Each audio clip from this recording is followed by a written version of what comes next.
असंख्य गुणगण निलय परात्पर अखिलेश्वर भगवान सर्वेश्वर को साक्षात वांग्मय प्रतिमूर्ति श्रीमद् भागवत महापुराण जिसका चरणारविंद में सादर नमन।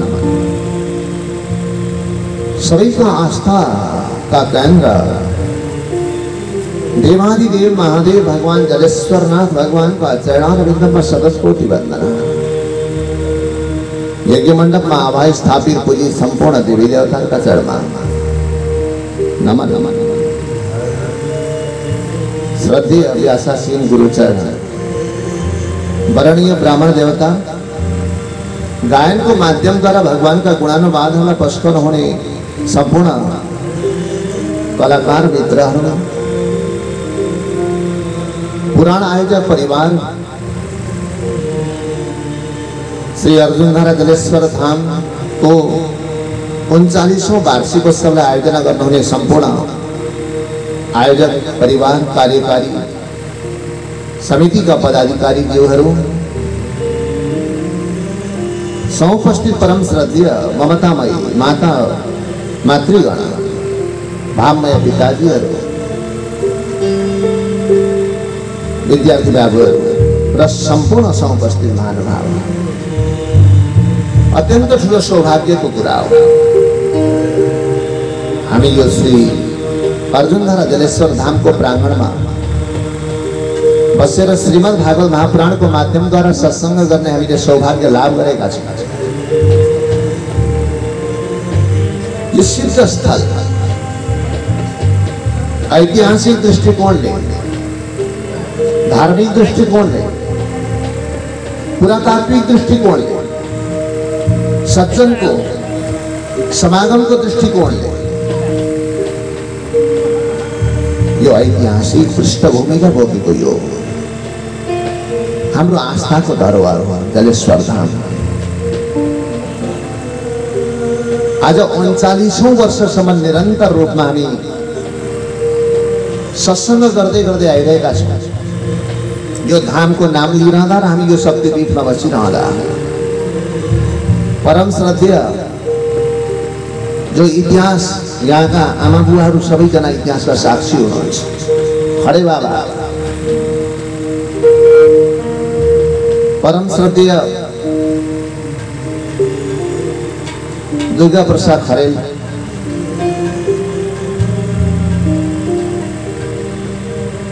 स्वर्गीय ब्रजमान भट्टानी जो उहाँहरूको नाम यो संस्था में बसेर हामीले श्रीमद् भागवत महापुराणलाई प्रारम्भ गरिरहँदा छुटाउनु हुँदैन। यस्ता कयौं नामहरू नछुट्ने नामहरू छन्। परम श्रद्धेय प्रातस्मरणीय जसले जीवनभर वैदिक सनातन धर्म को सभ्यता को विचार र चिन्तन को सम्प्रेषण गर्दै गर्दै यो धामलाई ठुलो उचाइमा पुर्याएर भगवान को सेवा गर्दै गर्दै यो संसार छोडेर जानुहुने आदरणीय आचार्य श्री पुष्पलाल निरौला गुरुज्यूका चरणमा हामीले शिर झुकाउनै पर्छ र नगण्य कति हो कति यो संस्थासँग जोडिनुहुने सम्पूर्ण मुष्टिदाता अन्नदाता अभयदाता विद्यादाता सबैजनालाई नमन गर्दै अब हामी श्रीमद् भागवत महापुराणतिर प्रस्थान गर्दैछौँ। सज्जन कोरोना को कारणले गर्दा वैश्विक महामारी का कारणले गर्दा केही दिनसम्म हामीले ठुलो पण्डाल बनाएर यसरी सत्संग गर्ने मौकामा हामीलाई थोरै बाधा व्यवधान भए मानव सभ्यतामा कयौं चुनौतीहरू यस्ता आउँछन् नै र यसपालि श्री जलेश्वर अर्जुनधारा जलेश्वर धामले आयोजना गरेको यो 39औं वार्षिकोत्सव कोरोना को कारणले गर्दा जसले प्राण गुमाउनु जसले सही तरिकाले काजक्रिया गर्न समेत पाइएन, अन्त्येष्टि संस्कार गर्न समेत आफ्नो अनुकूलले पाइएन। ती कोही आत्माहरू भड्किरहेका रहेछन् भने ती सबैको उद्धार होस्। देश विदेश यो ब्रह्माण्डमा भएका सम्पूर्ण ती आत्माहरूले भगवत गति लाभ गरून्। र हामीले पनि सत्संग गरेर सदाबार सधैँ नै भगवानसँग जोडिने सौभाग्य लाभोस् भन्ने अभिलाषाले यो श्रीमद् भागवत महापुराणलाई आयोजना गरिएको छ। तर धेरै भक्तजनहरू आउनु भएको छ, कति आउँदै हुनुहुन्छ, कति आफ्नै ठाउँबाट सुनिरहनु भएको छ। यस सौभाग्यलाई सबैले सदुपयोग गर्नुहुनेछ। त सज्जन, श्रीमद् भागवत महापुराण यस्तो चीज हो जति सुने पनि पुरा नहुने, पुरा नहुने भएकाले गर्दा यसको नाम पुराण। र पुरापि नवम नवम प्रतीयते इति पुराणम, पुरानो भए पनि यानी कि यसको व्याख्या विश्लेषण भएको लामो समय भए पनि जहिले नयाँ जस्तो प्रतीति हुन्छ। विश्वास छ यो 39औं वार्षिकोत्सवमा भागवत सबैलाई नयाँ प्रतीति हुनेछ। त सज्जन,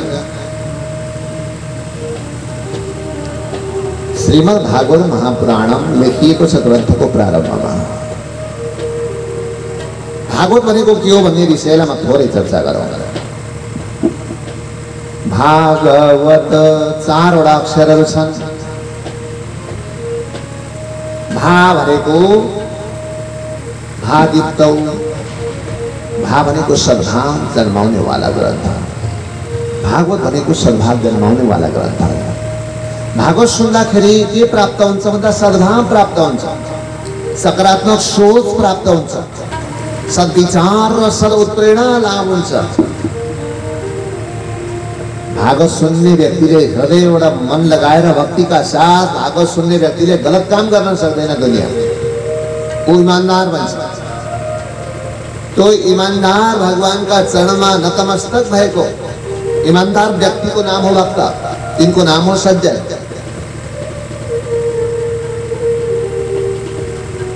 त्यसले गर्दा भाव भनेको भागवत सुन्दा हाम्रो हृदयमा सद्भाव पैदा हुन्छ।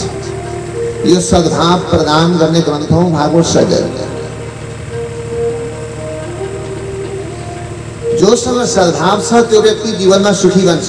जसको हृदयमा दुर्भाव छ वो कहिल्यै सुखी बन्न सक्दैन। सुखको मूल स्रोत भनेको अन्तर हृदयको सद्भाव हो। दुर्भाव भएको व्यक्ति अन्याय, अत्याचार, पापाचार, दुष्टाचार, शोषण, दमन गर्ने व्यक्ति बल र शक्ति हुन्जेलहरूलाई शोषण दमन गर्छ, अन्याय अत्याचार गर्छ। शक्ति सकिएपछि दुर्दान्त पीडाका साथ पृथ्वीमा छटपटाइरहेछ। त्यसले गर्दा जीवनको अमूल्य धन, अमूल्य निधि भनेको सद्भाव।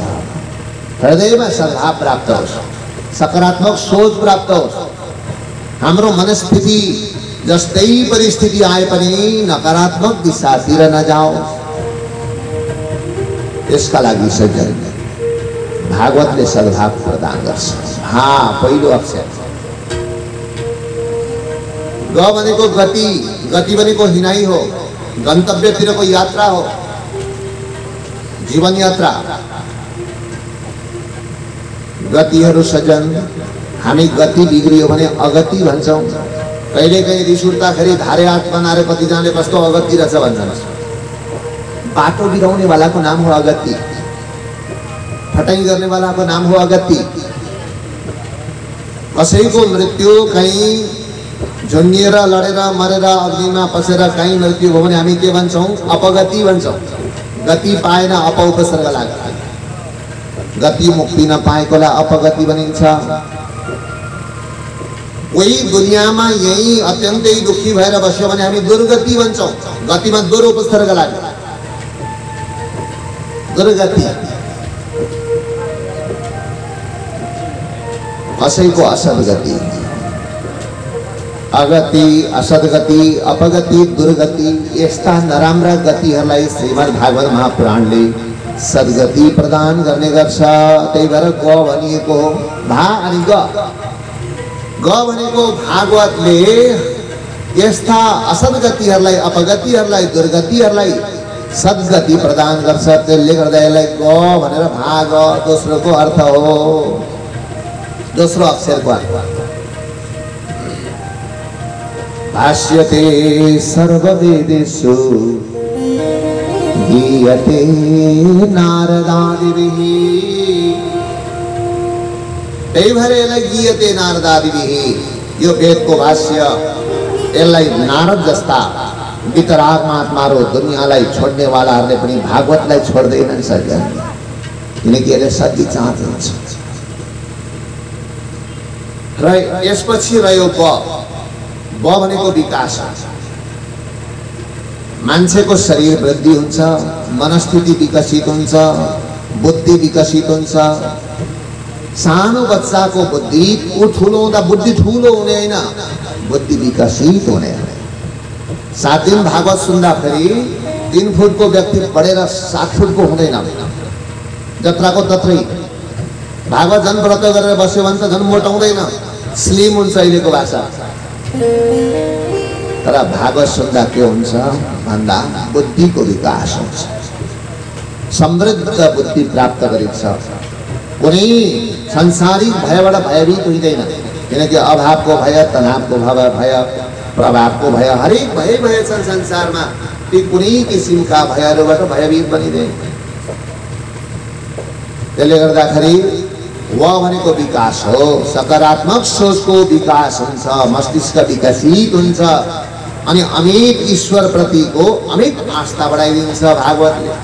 त्यही भएर व भनेको वरिष्ठ सर्वशास्त्रेषु। भागवतका सम्पूर्ण शास्त्रहरूमा सबभन्दा वरिष्ठ शास्त्र हो। यसरी सद्भाव पैदा गर्ने, सद्गति प्रदान गर्ने, बुद्धिलाई सकारात्मक विकसित बनाउने संसारमा एउटै ग्रन्थ दुर्लभ छ।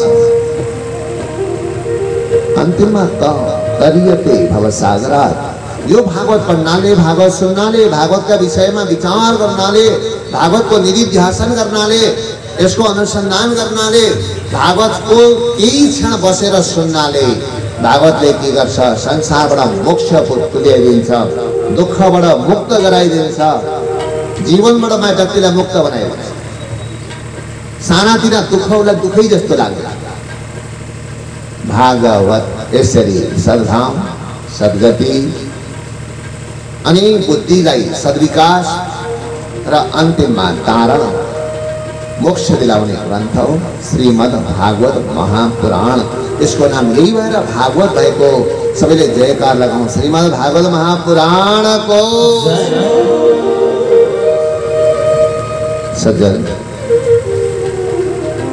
भागवतको सबैभन्दा पहिले मङ्गलाचरण गरिएको छ। मङ्गलाचरण भनेको मङ्गलको आचरण गर्नलाई मङ्गलाचरण भनिन्छ। मङ्गलको कामना गर्न, मङ्गलको चाहना राख्न। मङ्गल भनेको के हो? मम पापम गलयति मङ्गलः। जसले पापलाई विनाश गर्छ, नराम्रा भावनालाई विनाश गर्छ, त्यसको नाम मङ्गल हो। हामी सबैलाई मङ्गल चाहिएको छ। दुःख, पीडा, शोक कसैलाई चाहिएको छैन। त्यही भएर त भागवत सबैको प्रिय ग्रन्थ हो। र यहाँ पहिले मङ्गलको आचरण गरिएको छ। मङ्गलाचरण गर्दै व्यासजीले यहाँ सुन्दर एउटा पद्य प्रस्तुत गर्नुहुन्छ। के भन्नुहुन्छ भागवतको पहिलो पद्य? जन्माद्यस्य तोन्मयादितरतस् चार्थे स्वविज्ञस्वरा तेने ब्रह्महृदाय आदि कवये मुह्यन्ति यत सूरया तेजो पारिमृतं यथा विनिमयो यत्र त्रिसर्गो मृषा धाम्ना स्वेन सदा निरस्तकुहकं सत्यं परं धीमहि।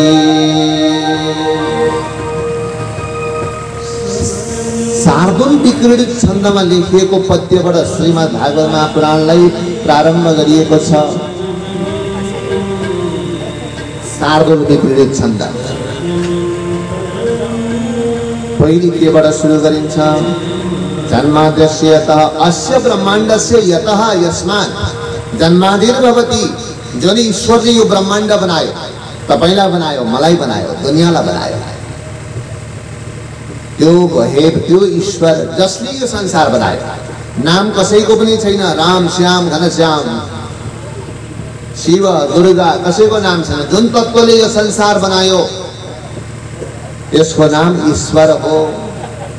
ईश्वर भनेको सज्जन समर्थशाली शक्तिशाली, जोसँग शक्ति छ।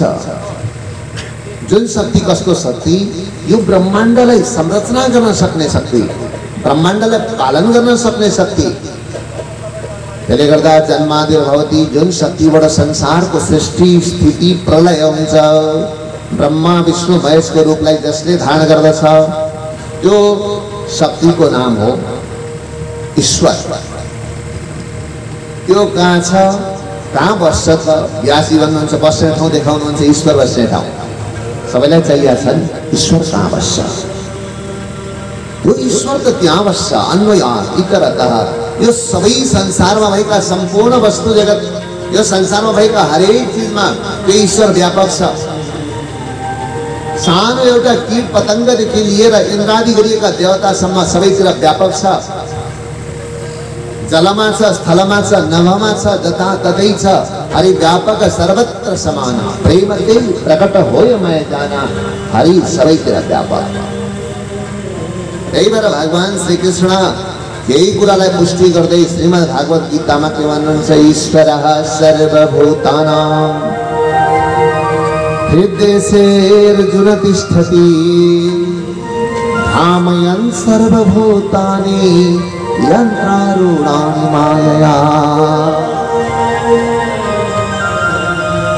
ईश्वरः सर्वभूतानां, सारा प्राणीहरूका अन्तर हृदयमा त्यो ईश्वर बसेको छ। त्यही भएर त हरि व्यापक छ, ईश्वर व्यापक छ। तर के गरिरहेछ भन्दा प्रश्न त सबैतिर बसिया छ। कसैले देख्नु भएको छ मनभित्र अन्तर हृदयमा भगवानलाई? देख्नु भएको छैन। यी कसैले देख्नु भएको छ भने भन्नु होला। किन देखिँदैन भन्दाखेरि भ्रामयन् सर्वभूतानि, भ्रमित भइदिएको छ। जसले ज्ञानलाई स्वीकार गर्दैन, सत्सङ्गलाई स्वीकार गर्दैन, उसलाई झन् भ्रमित बनाइदिन्छ। के भ्रमित भन्दा अब यति गरेँ, अब यति गर्नु पर्यो, यति गरेँ, यति गर्नु पर्यो, यति धन कमाएँ, अब यति कमाउनु पर्यो। जहिले योजना बनाउँदा बनाउँदै असीमित योजनाहरू बनाउँछ मान्छे। भ्रामयन् सर्वभूतानि, यी मोहित बनाइदिएको छ। तिनी संकल्प विकल्प गर्दा गर्दै यसो गर्छु उसो गर्छु, यति बनाउँछु, आज यति कमाएँ भोलि यति कमाउँछु, सम्झिँदा सम्झिँदै ईश्वरलाई सम्झिनै पाउँदैन। सम्पत्ति सम्झदा सम्झँदै अम्ला भाँचेर गन्दा गन्दै हिसाब गर्दा गर्दै ऊ संसार छोडेर जान्छ। त्यसले गर्दाखेरि ईश्वर सबैतिर भएर पनि सबैलाई मोहले मायाले गर्दा मोहित भएको छ प्राणी, सम्पूर्ण मानव। त्यही भएर देख्दैन। त्यही भएर व्यासजी भन्नुहुन्छ ईश्वर सबैतिर व्यापक छ। सबैतिर व्यापक हुँदाहुँदै पनि इतरतः देखिँदैन, अलग्गै भए जस्तो लाग्छ। तेरे ब्रह्म हृदय आदि कवै सार्थेष्वभिज्ञ स्वराट। उसँग क्षमता कति छ त त्यो ईश्वरसँग भन्दा सज्जन? अर्थेषु अभिज्ञ, हरेक क्रियाकलापमा ऊ अत्यन्त निपुण छ। उसलाई कसैले छल्न सक्दैन। कति व्यक्तिहरूले मैले त ईश्वरै छले भन्छ। संसारको जति सुकै ठुलो बादशाह किन नहोस्, जति सुकै धनी किन नहोस्, जति सुकै विद्वान किन नहोस्, ऊ सदाकालिक संसारमा हुँदैन, संसार छोडेर जान्छ। उसले हामीलाई संसारमा 36,500 दिनका लागि पठाएको संसारमा। हाम्रा दिनहरू गइरहेका छन्, घडीको काँटाले समय गइरहेको छ। त्यसले गर्दा ऊ त संसारले उसलाई छलोस् तर ऊ छलिँदैन। अभिज्ञ, हरेक कुरामा ऊ निपुण छ। स्वरा, उसँग क्षमता के छ भन्दा उसलाई अरूको सहारा चाहिँदैन। स्वस्मिन् स्वरूपे राजते स्वराज, ऊ आफ्नै स्वरूपमा विराजित हुन्छ, प्रकाशित हुन्छ, प्रभावित हुन्छ। हामी अरूको प्रभावले बाँच्छौँ। छिमेकीले धान थन्क्यायो भने हामीलाई ढिलो भयो भन्छौँ। तर पल्ला घरमा पनि धान काटेको छैन भने ओल्ला घरकालाई टाउको दुख्दैन, उनीहरूको पनि त बाँकी नै छ। पल्ला घरकाले साग रोपेर जगाइसकेका छन् भने अरूतिर आमालाई पल्लो घरमा टाउको दुख्छ। हेर सबै कहाँ साग सरिसके, हाम्रा बिउ पनि ल्याउँदैन, कोही खन्न पनि सघाउँदैन भन्नुहुन्छ आमा। हामीलाई प्रभाव चाहिन्छ मान्छेलाई बाँच्न, तर ईश्वरलाई कसैको प्रभाव चाहिँदैन, उसको प्रभावले हामी बाँच्छौँ। अनि उसको कृपा भयो भने के हुन्छ, ईश्वरको कृपा भयो भने के हुन्छ। हेरे ब्रह्म हृदयादि कवये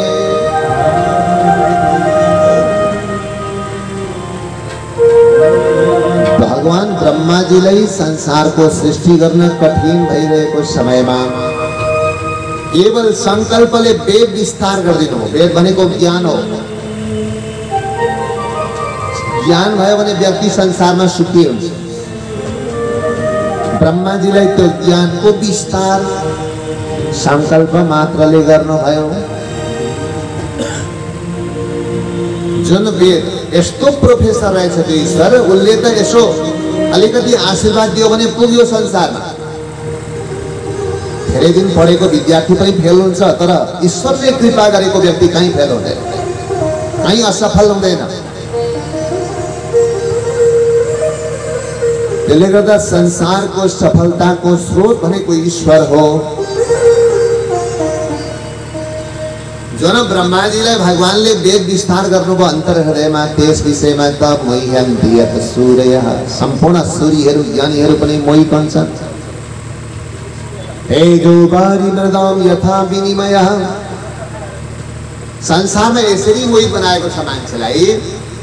जुन होइन त्यसलाई बेसी हो जस्तो लाग्छ, जे छैन त्यो चाहिँ बेसी छ जस्तो लाग्छ, जे गर्ने होइन त्यही चाहिँ गर्दा आनन्द आएको महसुस हुन्छ, जे गर्ने हो त्यो गरौँ लाग्दैन।